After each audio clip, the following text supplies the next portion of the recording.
Welcome back. In this video we're going to create a UV Distortion Node group. Now first of all I want to point out that I'm back using the original Blender startup file. Now if you don't know how to get back here, I'll show you how it's done in Windows.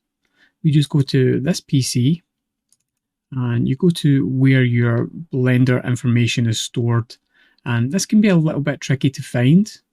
First of all, make sure that you go to View and tick Hidden Items so you can see hidden items. I'm going to go to Users, your username, and then App Data. Now this is a folder that's generally hidden. You can click on that, and then we go to Roaming, Blender Foundation, Blender, and you find the version of Blender you're using. Go into Config, and you find your startup file. Now, startup 2 is what I've renamed the startup file I had saved. If I open this up, you can see this is the startup file we made back in section 1 with our sphere and our background plane. So by renaming that startup 2, and I just did that straight in the folder here just by adding a 2 onto the end, it defaults back to the default startup file, and it will recreate that when you open up Blender for the first time after renaming startup to startup 2. Now, just by renaming this and not deleting it, I can always go back and rename each of these and get this as my default startup file. But I think we'll not be using that again until we get onto the advanced procedural texturing section. So just going back to Blender here, you can see that when I hit New and go to General, this is our new startup file. I'm going to go to our shading tab, and you can see that we're back to our default shading. So that's not going to be a massive issue, because all we have to do is make a couple of adjustments here. I'm just going to grab this editor window in the top left and drag it down. And we'll grab the top right one and drag that down as well. So now we've split it in half, and I'll just put the 3D viewport on the left and the shader editor on the right. This should give us plenty of room to work. Now, at the moment, everything has reverted back to EV. We could change this to cycles if we want, and to GPU. Now, if we go up to preferences, you'll see that things like the node wrangler are still enabled, and everything else in system and anywhere else in Blender preferences is still exactly where it was. The only thing we really changed there was the render engine that is turned on by default, so you don't have to worry about changing any of your preferences if you change your startup file back to the default. So we have an object in our scene, it's just our default cube. We'll go to our render mode, and let's add texture to that. Let's add a checker texture, and we'll just plug this into base color. I'll zoom in a little bit so this is a bit easier to follow. We'll use Ctrl-T to add in our texture coordinates. And we're going to stick with generated for this. Now this mapping node, what we can do is just get rid of that. We don't need that. Now you can see our texture is pretty standard, just a 5x5 checker on each of our faces. Now we want to create our UV distortion. So I'm going to use Shift A, go to Converter, separate XYZ, add another one of those, but this time it's going to be a combine XYZ. And we'll plug in vector to vector and generated to vector, and then we'll plug X, Y, and Z together. So at the moment, our texture coordinates look like this. You can see we essentially have gradients on each axis. If you kind of look at this, you can see we've got a blue gradient going into purple here from the bottom to the top. On this face in particular, it's almost a red to a purple, but here you can see it's a yellow to almost a kind of white. Here it's almost a green to a white. And that's only because we have 3 different X, Y, and Z coordinates joined together. But if you look at each of these individual separate outputs, you can see we've got gradients on each of the 3 different axes, X, Y, and Z. And it's those that we're going to distort. We need a couple of mixed color nodes.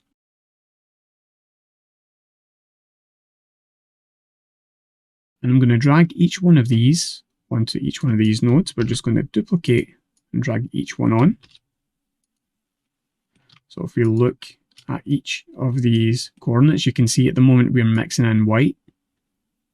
and that's having this effect.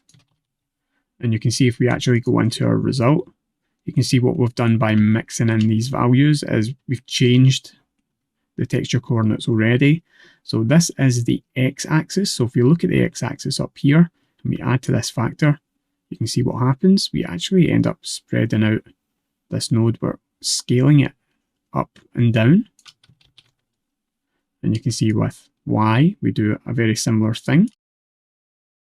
And you can see with z, we do the same thing again. So what we want to do is we want to mix in a noise texture here. So I'll just go to texture, noise texture. We'll plug in our UVs. We'll just use generated as well.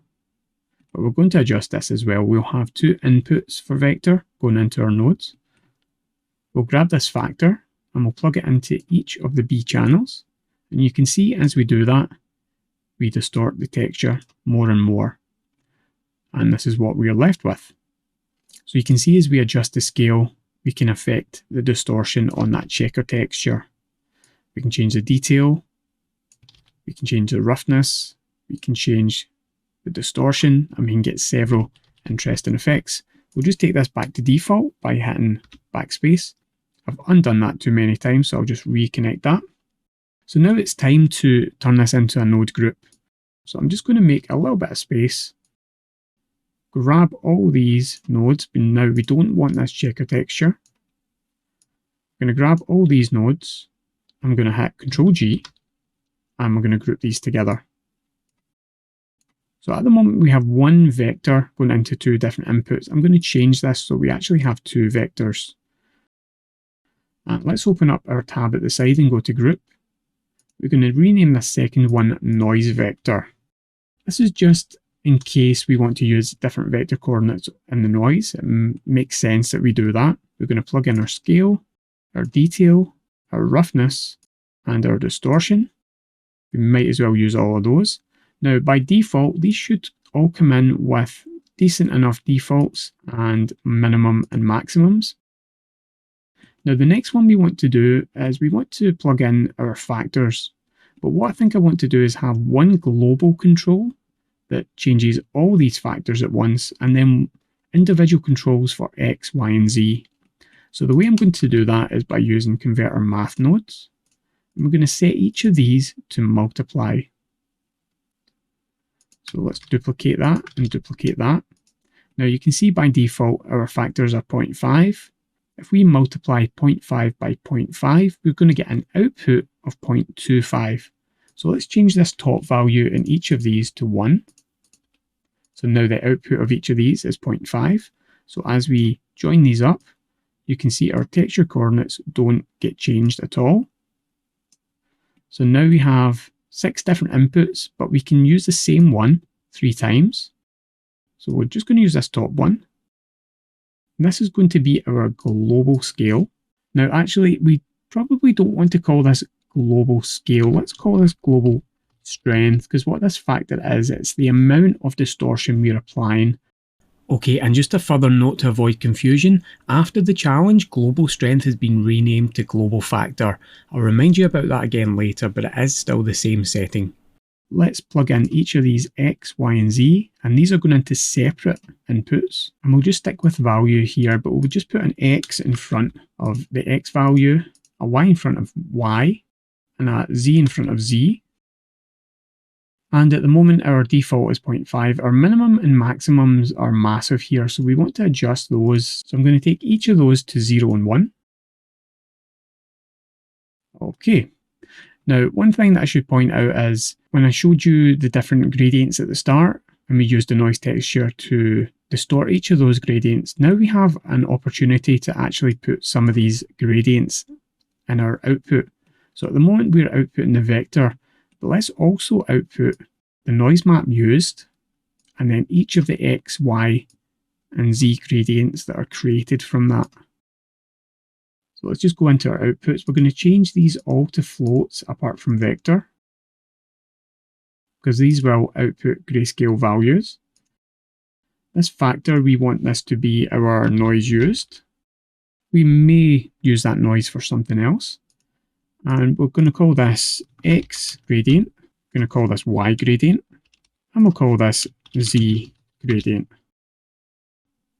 Now, even if we don't use the actual vector itself, using these X, Y, and Z gradients actually can sometimes give us quite a nice noise map. Okay, one last little thing before we finish off this node, and I almost forgot about it, but in our mix nodes, we have these all set to mix at the moment. We want to change all of these to linear light. So the way this will work is when we distort our textures, they won't shift about as much. They'll stay pretty much where they are, and then they'll just be distorted in place. So it's really important that we remember to change these to linear light. Remember, you can always go into your node later on and change any of these settings anytime you want. And that pretty much finishes our node group. This is all we need to create a really nice node group that we can use to distort some textures. So let's tab out that node group, and let's just give this a new name. And we'll go to our node, and we'll change the label to UV Distortion as well. Okay, so the next step is to add this to our asset browser. So it's a little bit different adding node groups to our asset browser. We have to take a slightly different step. So in our outliner, by default, we have this view layer view. This is our display mode. We essentially see what's in our view layer, which you can see at the top right here. At the moment, we only have one view layer, so we only have one option. But we can also go into Blender File. If we go into Blender File, we have a drop-down called Node Groups, and you can see we have UV Distortion in there. This means that we can now mark this as an asset. So I'm going to click on that, mark it as an asset. Now we can save this file, and you can see I've already actually saved this in a file within my asset browser folder. So if I go back out, you can see I have my materials folder, my textures, objects folders, and my original asset browser folder. So I'm not going to save this, but you would save that and give it a meaningful name. Now what we have to do is go to Edit, Preferences, File Paths, and in your asset library drop down here, we have to add this new folder. Click plus, go to the desktop, go to Asset Browser, find my Node Groups folder that I've just created, and add that to my asset library. So now I have that in there. Okay, so it's challenge time. So I want you to use the UV Distortion node to distort the brick procedural texture. Try and be subtle to create a more natural rough edge to the brick while preserving the actual brick pattern. So pause the video, have a go at that, and join me in a moment and I'll show you my result. Welcome back from that challenge. Now just a little insert here to explain something. You'll see that I am actually looking at the brick texture in the top view. So any changes I make to global factor or any of these other settings are really just on this top face. At the moment you can see our brick texture doesn't really appear correct on any of the other faces, and that's because if we use object mapping or even generated mapping, we're not getting the right effect. Because we're using a cube, we could set this to UV mapping, in which case we get a brick texture over the entire object, and you will see that our results in our UV distortion should cover the entire object. But just bear in mind that for the example I'm about to show you, we're only really concerned about the top view. Most of the time when you do brick, you're only going to be doing planes and they're mostly going to be UV anyway, so you usually don't have to worry about generated or object mapping. Now back to the results of that challenge. So let's tab out of the node group and let's just replace this checker texture with a brick texture. So I'm just going to use Shift S to switch type and go to Texture, Brick Texture. And straight away you can see we have something pretty psychedelic there. So let's just take down some of these settings. Now the main one here is going to be global factor. Again, just another little reminder that global factor was originally called global strength. So hopefully there's no confusion with that there. It's the exact same setting. So let's just take that down until we get our brick texture back again. And let's just distort it just a little bit. And now we just have to adjust our scale, our detail, and our roughness to get a better effect. Let's increase that scale quite a bit. Increase the detail quite a bit. Increase the roughness a little bit too. Not too much because this will really break up the texture. You can see if we go too far, we get something like this, which is not really what we want. Let's take that down just a little bit. And I think we also have to turn down our X, Y, and Z scales a little bit. So I'll just drag and select all of those and just move those down a little bit. I'll take them to about 0.4 and maybe just adjust my global factor a little bit more and maybe increase this scale up quite a bit. The more I increase this, the more breakup I get on my edges. So let's see, something like around about 50 seems to be okay. And we'll maybe just adjust this detail a little bit as well. I think I want that detail all the way up, and maybe just adjust this global factor down just a slight touch. And there we go, we've got something a little bit more interesting on our brick. In the next video, we're going to move on to a surface distortion node. I'll see you then.